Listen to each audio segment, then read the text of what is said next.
Hello दोस्तों, कैसे हैं आप लोग। आई होप आप अच्छे होंगे।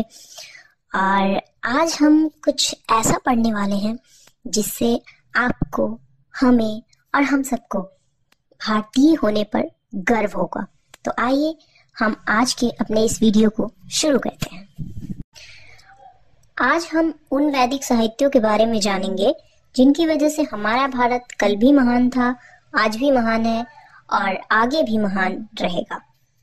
भारत महापुरुषों की धरती रही है। यहाँ अनेक विद्वान, विदुषी जन्म लिए और उन्होंने अनेक रचनाएं की।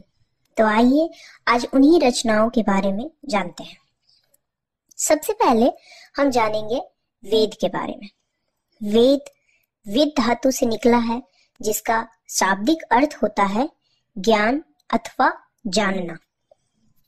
वेद 4 हैं: ऋग्वेद, सामवेद, यजुर्वेद तथा अथर्ववेद। ऋग्वेद का संबंध चिकित्सा से है, सामवेद का संबंध प्रेम या संगीत से है, यजुर्वेद का संबंध युद्ध कला से है तथा अथर्ववेद का संबंध भवन निर्माण से है। अगर हम सबसे प्राचीनतम वेद की बात करें तो वो है ऋग्वेद, तथा सबसे नवीनतम वेद की बात करें तो वो है हमारा अथर्ववेद। इसके बाद हम लोग जानेंगे ब्राह्मण ग्रंथ क्या होता है। तो वेद के कठिन शब्दों को सरल भाषा में व्यक्त करने के उद्देश्य से ब्राह्मण ग्रंथ की रचना की गई, ताकि हमें वेद के शाब्दिक अर्थ पता चल सके। ब्राह्मण ग्रंथ की कुल संख्या 8 है। ऋग्वेद के 2 ब्राह्मण ग्रंथ हैं, ऐत्रेय ब्राह्मण तथा कौशिकी ब्राह्मण। सामवेद के 3 ब्राह्मण ग्रंथ हैं, पंचविश ब्राह्मण, षड्विश ब्राह्मण, जैमिनीय ब्राह्मण। यजुर्वेद के 2 ब्राह्मण ग्रंथ हैं, शतपथ ब्राह्मण तथा तैत्रेय ब्राह्मण। अथर्ववेद के केवल एक ही ब्राह्मण ग्रंथ है और वो है गौपथ ब्राह्मण।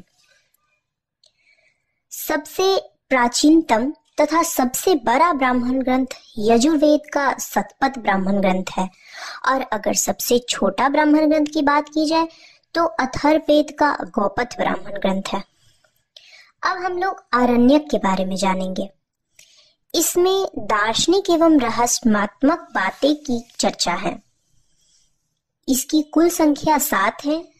आरण्यक को चिंतनशील मनुष्य का प्रथम करी कहा जाता है। इसे जंगलों में पढ़ा जाता है। आरण्यक के बाद हम जानेंगे वेदांग। वेदांग के बारे में जानेंगे।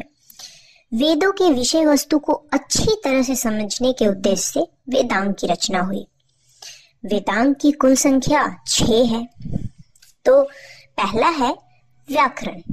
इसे वेद का मुख कहा जाता है। दूसरा है शिक्षा। इसे वेद का नाक कहा जाता है। तीसरा है निरुक्त। इसे वेद का कान कहा जाता है।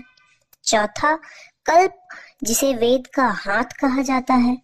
5वां छंद, जिसे वेद का पैर कहा जाता है। तथा छठा है ज्योतिष। इसे वेद का आंख कहा जाता है।